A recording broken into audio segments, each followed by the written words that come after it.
Hello greetings to you all my dear children. तो आज हम जिस चैप्टर की शुरुआत करने जा रहे हैं उसका नाम है the rise of nationalism in Europe. तो ये आपकी हिस्ट्री की book India and the contemporary world का फर्स्ट चैप्टर है।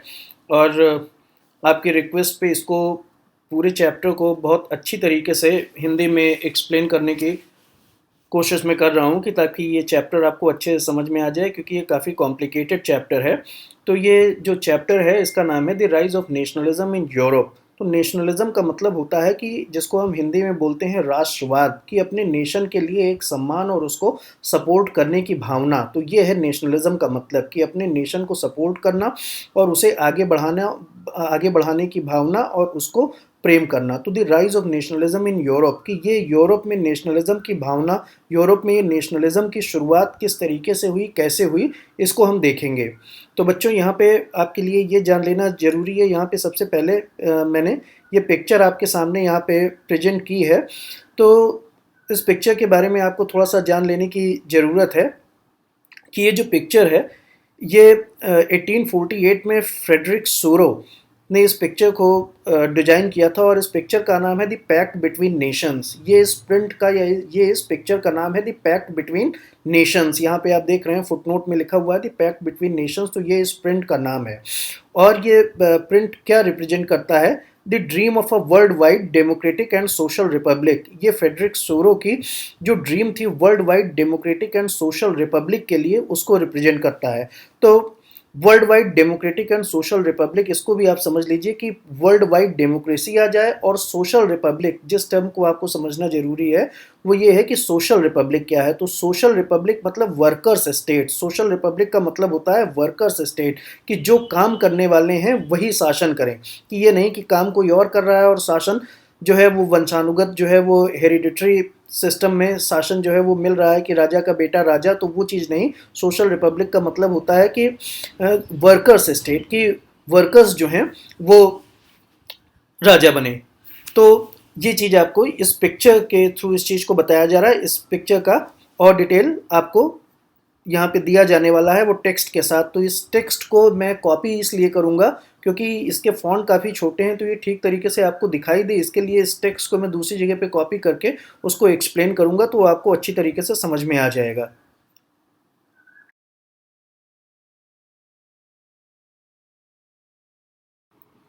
तो बच्चों अब हम शुरू करने जा रहे हैं इस चैप्टर के लाइन बाय लाइन एक्सप्लेनेशन को।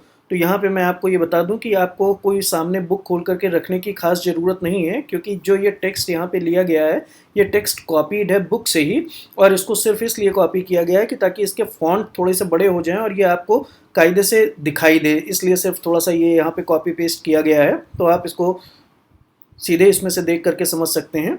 तो देखिए यहाँ पे आपको क्या, ये फर्स्ट लाइन से शुरुआत हो रही है। यहाँ पे आपको क्या बताया गया कि इन 1848 फ्रेडरिक सोरो, जो कि एक फ्रेंच आर्टिस्ट थे, ये एक फ्रेंच आर्टिस्ट थे फ्रेडरिक सोरो। तो कह रहा है कि ये इस नेम के प्रोनाउंसिएशन को भी आपको समझना पड़ेगा, इसको हम फ्रेडरिक सोरो बोलेंगे। तो कह रहा है कि ये एक फ्रेंच आर्टिस्ट थे जिन्होंने 4 प्रिंट्स की एक सीरीज़ तैयार की थी। इन्होंने, जैसे ये देख रहे हैं, ये जो यहाँ पे पिक्चर है, इस वाली पिक्चर का नाम है ये द पैक्ट बिटवीन नेशंस। तो ये इसकी पहली पिक्चर थी, और इस तरीके की 3 और, मतलब ये टोटल 4 पिक्चर्स की एक सीरीज़ फ्रेडरिक सोरो ने प्रिंट की थी।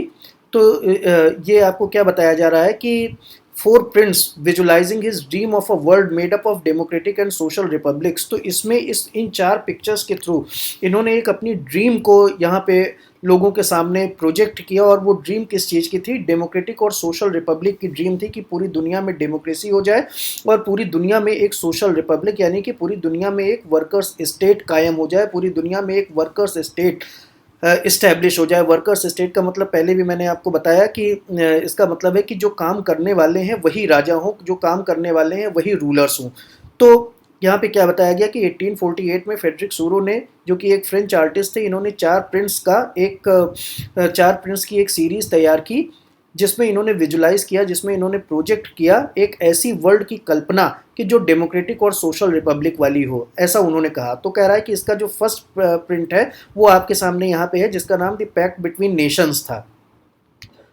तो कह रहा है कि इसमें ये दिखाया जा रहा है कि peoples of Europe and America, men and women of all ages and social class marching in a long train and offering homage to the Statue of Liberty as they pass by it. तो इसमें ये दिखाया गया है कि peoples of Europe and America, तो peoples का मतलब आप समझ लीजिए बच्चों, पीपल्स का मतलब कई बार राइटर्स लोगों के लिए भी यूज़ करते हैं, लेकिन ग्रामेटिकली प्योर ग्रामर के हिसाब से पीपल्स का मतलब लोग नहीं होता है, पीपल्स का मतलब नेशंस होता है। तो यहाँ पे इस लाइन में पीपल्स का मतलब नेशन ही है कि यूरोप और अमेरिका के नेशन, मतलब कि वहाँ के यूरोप और अमेरिका इन नेशंस के जो लोग हैं, तो पीपल्स वर्ड को लोगों के सेंस में भी यूज़ कर लिया जाता है, लेकिन पीपल्स वर्ड का मतलब एक्चुअली लोग नहीं होता है। पीपल का मतलब तो लोग होता है, लेकिन पीपल्स का मतलब होता है नेशन। तो यूरोप और अमेरिका के जो लोग हैं, यूरोप अमेरिका के नेशंस जो हैं, जो उनके लोगों के द्वारा यहाँ पे रिप्रेजेंटेड हैं, तो वो मार्च करते हुए जा रहे हैं एक लॉन्ग ट्रेन में। तो आप देख सकते हैं यहाँ से लेकर के यहाँ तक, और इधर ये पीछे एक लंबी सी ट्रेन, काफ़ी लंबी सी एक पंक्ति, काफ़ी लंबी सी एक ट्रेन आपको दिखाई दे रही है, बहुत लंबी। तो ये लोग स्टैचू ऑफ लिबर्टी के सामने से निकल रहे हैं और स्टैचू ऑफ लिबर्टी पे अपनी होमेज, अपनी श्रद्धांजलि दे चुके हैं। तो ये वो नेशंस हैं कि जो डेमोक्रेसी को पाते चले जा रहे हैं। स्टैचू ऑफ लिबर्टी जो है ये डेमोक्रेसी का सिंबल है, और जो इसको पास करते जा रहे हैं ये वो नेशंस हैं कि जो डेमोक्रेसी को प्राप्त कर चुके हैं अपने यहाँ, जिनके यहाँ पे डेमोक्रेसी आ गई है, जहाँ पे डेमोक्रेटिक रूल लागू हो चुका है। तो यहाँ पे कह रहा है कि as you would recall artist of the time of French revolution personified liberty as a female figure. तो बच्चों आपको याद होगा कि जो फ्रेंच रिवोल्यूशन के टाइम के जो आर्टिस्ट हैं, क्योंकि ये चैप्टर भी फ्रेंच रिवोल्यूशन का ही कंटिन्यूएशन है, तो बच्चों जैसा कि आपको बताया जा रहा था कि ये चैप्टर फ्रेंच रिवॉल्यूशन का कंटिन्यूएशन है, तो आपने उसमें देखा कि लिबर्टी और नेशन, इस तरीके की जो चीज़ें होती हैं उनको फीमेल फिगर के साथ में रिप्रेजेंट करते हैं। कि जैसे आप सुनते चले आ रहे हैं भारत माता, तो हमेशा नेशन को, लिबर्टी को, इस तरीके की फीलिंग्स को, इस तरीके की भावनाओं को फीमेल फिगर से रिप्रेजेंट करते हैं। जैसे आपने देखा जर्मेनिया, तो ये जो है, तो उसी तरीके से लिबर्टी को भी जो है फीमेल फिगर से रिप्रेजेंट किया जाता है। तो यहाँ पे कह रहा है कि here you can recognize the torch of enlightenment she bears in one hand. तो आप देख सकते हैं कि ये स्टैचू ऑफ लिबर्टी के हाथों में एक मशाल है, ये मशाल टॉर्च ऑफ एनलाइटनमेंट है, ये ज्ञान की मशाल है। तो इन्होंने, स्टैचू ऑफ लिबर्टी ने अपने एक हाथ में ज्ञान की मशाल, टॉर्च ऑफ एनलाइटनमेंट का मतलब है ज्ञान की मशाल, उसको पकड़ रखा है, और अपने दूसरे हाथों में charter of the rights of man, अपने दूसरे हाथों में charter of the rights of man की व्यक्ति के अधिकारों का पत्र। Charter of the rights of man का मतलब कि व्यक्ति के अधिकारों का पत्र। तो इस तरीके से इन्होंने अपने दोनों हाथों में, इन्होंने अपने एक हाथ में व्यक्ति के अधिकारों का पत्र पकड़ रखा है, आप इस पिक्चर को ध्यान से देख सकते हैं, और दूसरे हाथ में टॉर्च ऑफ एनलाइटनमेंट को पकड़ रखा है। तो ये बात आपको यहाँ पे बताई गई, इतना आपको समझ में आ गया होगा।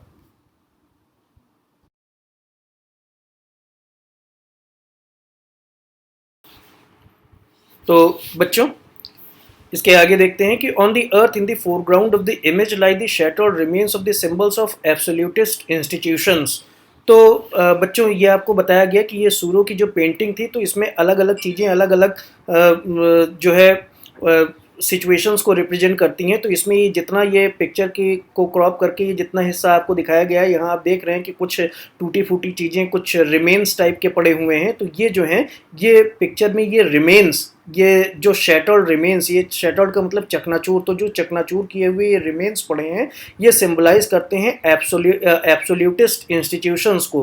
कि डेमोक्रेटिक इंस्टीट्यूशंस के आने के पहले जो एब्सोल्यूटिस्ट इंस्टीट्यूशंस थे, एब्सोल्यूटिस्ट का मतलब कि जिनके ऊपर दूसरे किसी का हुक्म न चले, कि जो अपनी मनमानी करने वाली जो इंस्टीट्यूशंस है, एब्सोल्यूटिस्ट पावर्स जो हैं, जो अपने आप में एब्सोल्यूट पावर्स हैं, वो डेमोक्रेटिक पावर्स आने के बाद समाप्त हो जाएंगी। तो ये उनके रिमेन्स पड़े हुए हैं एब्सोल्यूटिस्ट इंस्टीट्यूशंस के। एब्सोल्यूटिस्ट इंस्टीट्यूशंस मतलब जैसे डिक्टेटरशिप या किंगशिप, तो ये एक तरीके से एब्सोल्यूटिस्ट इंस्टीट्यूशन होती हैं, क्योंकि ये जो चाहें वो करने का इनको अधिकार होता है। तो इस तरीके की इंस्टीट्यूशंस, इस तरीके की ऑर्गेनाइजेशंस को एब्सोल्यूटिस्ट इंस्टीट्यूशंस बोलते हैं।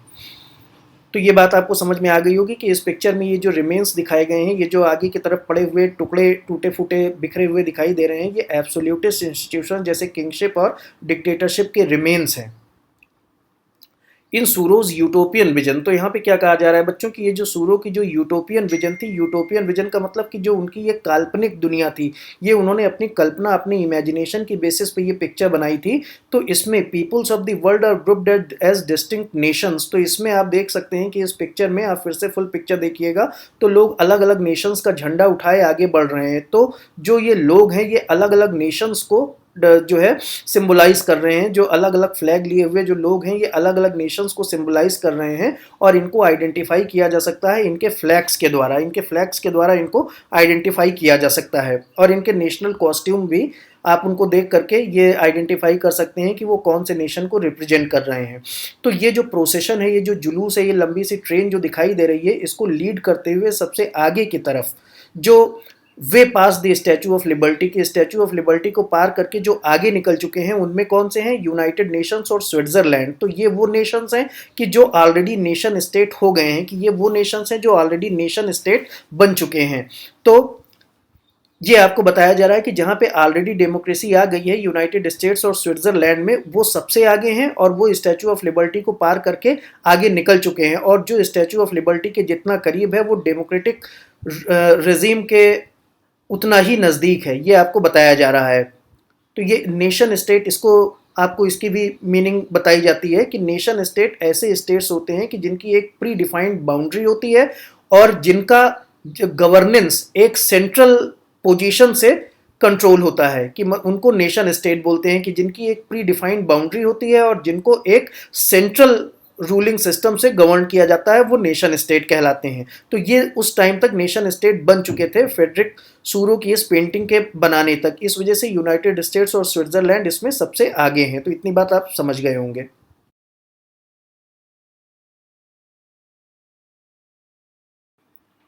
तो बच्चों हम आगे बढ़ते हैं। यहाँ पे लिखा हुआ है कि France identifiable by the revolutionary tricolour has just reached the statue.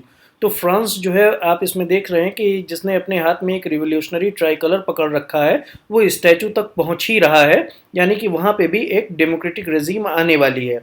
She is followed by the peoples of Germany, और उसके पीछे peoples of Germany. Peoples of Germany का मतलब कि जर्मन नेशन, हालांकि उस समय तक जर्मन नेशन जैसा कोई एग्जिस्टेंस नहीं था, लेकिन जो जर्मन स्पीकिंग लोग थे वो अपने आप को एक दूसरे के साथ जोड़ करके देखते थे। तो यही वो लोग हैं कि जो फ्रांस के पीछे हैं। Bearing the black red and gold flag, and उनके हाथों में ब्लैक रेड और गोल्ड फ्लैग है।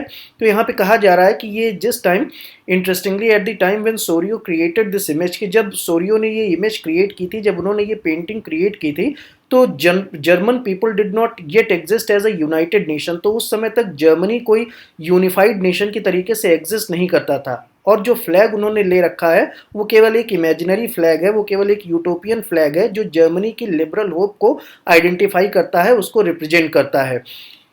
और ये केवल इस बात को सिंबलाइज करता है कि आने वाले वक्त में, आने वाले समय में जो न्यूमरस जर्मन स्पीकिंग प्रिंसिपैलिटीज़ हैं, प्रिंसिपैलिटीज़ का मतलब क्षेत्र, एरिया, कि जो जर्मन स्पीकिंग एरियाज़ हैं वो यूनिफाई होकर के एक जर्मन नेशन को कॉन्स्टिट्यूट करेंगे जो कि डेमोक्रेटिक रेजिम के तहत चलेगी, जिसमें एक डेमोक्रेटिक रेजिम होगा। तो ये बात आपको यहाँ तक बताई गई।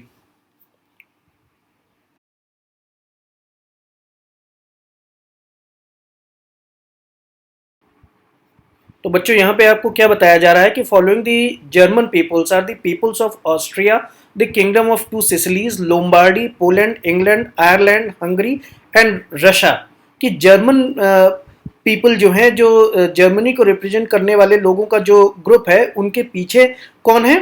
पीपल्स ऑफ ऑस्ट्रिया, उसके पीछे ऑस्ट्रिया के लोग हैं। फिर उसके पीछे the kingdom of two Sicilies, the kingdom of two Sicilies, ये इटली का, प्रेजेंट टाइम में ये इटली का एक एरिया है, लेकिन किसी जमाने में जब इटली भी यूनिफाइड नहीं था तो किंगडम ऑफ टू सिसिलीज और लोम्बार्डी ये अलग अलग इलाके थे। बाद में जब इटली का यूनिफिकेशन हुआ तो ये दोनों मिल करके और ये इटली का पार्ट हो गया। तो आज की डेट में लोम्बार्डी भी इटली का पार्ट है और सिसिली भी इटली का पार्ट है, लेकिन उस टाइम में ये अलग अलग प्रिंसिपैलिटीज थी, अलग अलग क्षेत्र थे। तो ऑस्ट्रिया के लोगों के पीछे जो है वो किंगडम ऑफ टू सिसिलीज के लोग हैं, फिर उनके पीछे लोम्बार्डी के लोग हैं, फिर Poland, England, Ireland, Hungary and Russia के लोग हैं। तो ये ऑलमोस्ट उसी सीक्वेंस में है जैसे जैसे वो डेमोक्रेसी की तरफ बढ़े।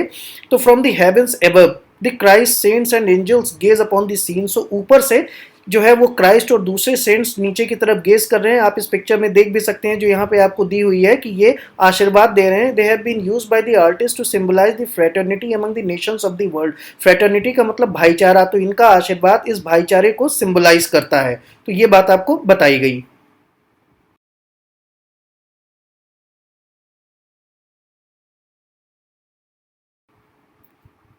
तो बच्चों आगे आपको क्या बताया जा रहा है, और आपको एक बात ये भी समझ लेनी चाहिए कि ये जो भी यहाँ पे टेक्स्ट कॉपीड है ये एज इट इज बुक का टेक्स्ट है, केवल फॉन्ट साइज बढ़ाने के लिए कि ताकि ये आपको विजिबल हो।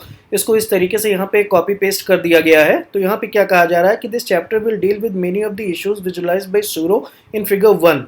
तो आपको वो बहुत सारी चीज़ें जो इस पिक्चर में, जो सूरो के इस पिक्चर में आपके सामने रखी गई थी, वो आप इस चैप्टर में देखने को पाएंगे। तो during the 19th century nationalism emerged as a force. तो आपको क्या बताया जा रहा है कि 19th सेंचुरी मतलब कि 1801 से लेकर के 1899, ये 19th सेंचुरी हुआ, 1801 टू 1899। तो ये 19th सेंचुरी में नेशनलिज्म जो है एक फोर्स, एक ताकत बन करके उभरा, जिसने पूरी दुनिया के पॉलिटिकल और मेंटल वर्ल्ड में स्वीपिंग चेंजेस की, जिसने पूरी दुनिया के पॉलिटिकल और मेंटल वर्ल्ड में काफ़ी व्यापक, काफ़ी बड़े चेंजेस, काफ़ी बड़े परिवर्तन किए। कि मेंटल वर्ल्ड यानी कि लोगों की, यूरोप के लोगों की सोच बदली। उन्होंने ये सोचना शुरू किया कि हम अलग अलग रहने के बजाय एक नेशन में कन्वर्ट हो, और पॉलिटिकल सिचुएशन भी चेंज हुई कि पॉलिटिकल मीन से भी लोग जो है वो मिल करके और नेशन स्टेट की तरफ जाने लगे। तो the end result of these changes, तो इन चेंजेस का परिणाम क्या हुआ, इमर्जेंस ऑफ नेशन स्टेट की। एक नेशन स्टेट, नेशन स्टेट क्या होता है आपको पहले भी बताया कि जिसकी एक प्री डिफाइंड बाउंड्री होती है और जिसका गवर्नेंस एक सेंट्रल गवर्नेंस के थ्रू होता है, कि एक जगह से जिसको गवर्न किया जाता है। तो इन चेंजेस, ये जो यूरोप में जो पॉलिटिकल और मेंटल वर्ल्ड में जो चेंजेस आ रहे थे, वहाँ के लोगों की सोच में जो परिवर्तन आ रहे थे, जो चेंजेस आ रहे थे, उनके परिणाम स्वरूप एक नेशन स्टेट बना in place of multinational dynastic empires of Europe की। उससे पहले यूरोप में multinational dynastic empire, dynastic empire का मतलब कि जहां पे राजा के बाद उसका लड़का, फिर उसके बाद उसका लड़का, तो इस तरीके से डायनेस्टिक, डायनेस्टी में मतलब कि राजवंश की, राजा फिर उसका बेटा फिर उसका बेटा, तो इस तरीके से छोटे छोटे इलाकों में डायनेस्टिक एम्पायर हुआ करते थे जो मल्टीनेशनल होते थे। कि जो कोई अपने इलाके का राजा है तो कोई अपने इलाके का राजा है। कि अगर आप इस सिचुएशन को समझने के लिए इंडिया की सिचुएशन पे नज़र डालिए तो ऐसा ही इंडिया में भी था। यहाँ पे भी मल्टीनेशनल डायनेस्टिक एम्पायर हुआ करते थे इंडिया में भी। केवल समझाने के लिए आपको ये बात बताई जा रही है कि जैसे हैदराबाद, तो हैदराबाद में निजाम होते थे, तो वहाँ पे डायनेस्टी चलती थी, निजाम के बाद उनका लड़का निजाम, फिर उनके बाद उनका लड़का निजाम। इसी तरीके से राजपूताना में राजपूतों का शासन होता था, तो राजपूताना एक अपना अलग जो है नेशन था। इसी तरीके से अवध जो है वो अपना एक अलग, अपने आप को राष्ट्र कहते थे, नेशन कहते थे। तो इस तरीके से मल्टी नेशनल डायनेस्टीज होती थी, लेकिन इंडिया जैसा एग्जिस्टेंस कोई अलग खास इस तरीके से प्री डिफाइंड नहीं था कि जिसकी अपनी बाउंड्री हो और जिसका एक जगह से गवर्नेंस हो। तो ऐसा ही यूरोप में भी था। तो वहाँ की जो मल्टीनेशनल डायनेस्टिक एम्पायर्स थी, उन्होंने अपनी सोच में परिवर्तन किया और उन्होंने एक नेशन स्टेट की, जिसकी एक प्री डिफाइंड बाउंड्री हो और जिसको एक जगह से गवर्न किया जाए, ऐसे नेशन स्टेट को लाने पर उन्होंने ध्यान देना शुरू किया और इसकी तरफ वो आगे बढ़े।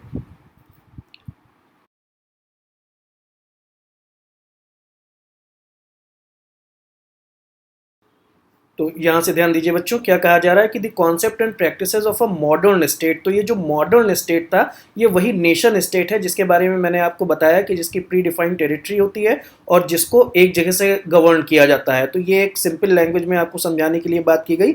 अभी इसमें आप इसको एक प्रॉपर डेफिनेशन के थ्रू भी इस चीज़ को देखेंगे कि नेशन स्टेट क्या है। तो ये मॉडर्न स्टेट यहाँ पे नेशन स्टेट को ही रेफर करता है, in which a centralise power exercise sovereign control, की जिसमें एक सेंट्रलाइज पावर जो है वो सॉवरेन कंट्रोल, सॉवरेन कंट्रोल मतलब कि एक कंप्लीट कंट्रोल ऑब्जर्व करती है ओवर ए क्लियरली डिफाइंड टेरिटरी। एक क्लियरली डिफाइंड टेरिटरी, टेरिटरी का मतलब एरिया, की एक क्लियरली डिफाइंड एरिया के ऊपर एक सेंट्रलाइज पावर अपना कंट्रोल करती है। तो ये मॉडर्न स्टेट का कॉन्सेप्ट था जिसको हम नेशन स्टेट भी कहते हैं। तो कह रहा है कि had been developing over a long period of time in Europe. तो इस तरीके के एक मॉडर्न स्टेट या इस तरीके के एक नेशन स्टेट जिसकी एक प्री डिफाइंड टेरिटरी हो और जिसको एक सेंट्रलाइज पावर गवर्न करे, इस तरीके की एक टेरिटरी को लेकर के यूरोप में काफ़ी लंबे टाइम से एक तरीके की कश्मकश, एक तरीके का मेडिटेशन, एक तरीके की सोच पनप रही थी। But a nation state was one in which the majority of its citizens and not only its rulers came to develop a sense of common identity. तो थोड़ा सा इसको भी देखिए कि जो ये नेशन स्टेट है, तो ये नेशन स्टेट क्या है कि nation state was one in which the majority of its citizens, की नेशन स्टेट में जो मेजॉरिटी ऑफ सिटीजन्स हैं, कि जो वहाँ के लोग हैं, नॉट ओनली इट्स रूलर्स, कि वहाँ के लोग और वहाँ के रूलर्स भी came to develop a sense of common identity. वहाँ के लोगों और वहाँ के रूलर्स एक कॉमन आइडेंटिटी से, एक कॉमन पहचान से अपने आप को जोड़ते हैं, कि वहाँ के लोग भी ये मानते हैं कि हम इस देश के नागरिक हैं, और वहाँ के रूलर्स भी मानते हैं कि हम इस देश के नागरिक हैं। तो ये एक कॉमन आइडेंटिटी है, और ये एक शेयर्ड हिस्ट्री या डिसेंट। डिसेंट का मतलब कि एक ही स्रोत से निकलना, एक ही सोर्स से आगे बढ़ना, दैट इज कॉल्ड डिसेंट। कि ये एक शेयर्ड हिस्ट्री, कि सबकी हिस्ट्री कॉमन है, कि जैसे हम सब, चाहे मैं हूँ, चाहे इमरान है, चाहे आकाश है, चाहे वंश है, चाहे साहिल हैं, तो हम सभी लोग जो है एक शेयर्ड हिस्ट्री को, कि अगर जवाहरलाल नेहरू और महात्मा गांधी और सुभाष चंद्र बोस और भगवान राम और ये अगर हमारी हिस्ट्री हैं, तो ये इमरान की भी हिस्ट्री हैं, ये वंश की भी हिस्ट्री हैं, ये साहिल की भी हिस्ट्री हैं, ये हर किसी की हिस्ट्री हैं। तो इस तरीके की एक शेयर्ड हिस्ट्री और शेयर्ड डिसेंट, यानी कि एक ही सोर्स से पनपना, तो ये जो है ये हम सभी लोग शेयर करते हैं। तो ये नेशन स्टेट की पहचान है कि वहाँ के लोग और वहाँ के रूलर्स एक ही कॉमन आइडेंटिटी को बिलोंग करते हैं और एक ही हिस्ट्री को शेयर करते हैं। तो ये जो कॉमननेस है, कह रहा है कि this commonness did not exist from the time immemorial, कि ये हमेशा से रहने वाली भावना नहीं है, इस भावना को फोर्ज किया गया है। इट वॉज फोर्स्ड, यानी कि इसको क्रिएट किया गया है थ्रू स्ट्रगल, स्ट्रगल के द्वारा। कि जैसे जब फ्रीडम फाइटर्स ने स्ट्रगल किया, तो उन्होंने हमें ये जताया कि हम सब इंडियंस हैं और हमें लड़ना है। ऐसा ही कुछ यूरोप में भी हुआ, कि force through struggle, through the action of the leaders and common people, कि कॉमन पीपल और लीडर्स ने मिल करके अपनी स्ट्रगल के थ्रू इस भावना को, इस फीलिंग को, कि हम सब एक कॉमन आइडेंटिटी को शेयर करते हैं, इसको फोर्ज किया, इसको क्रिएट किया।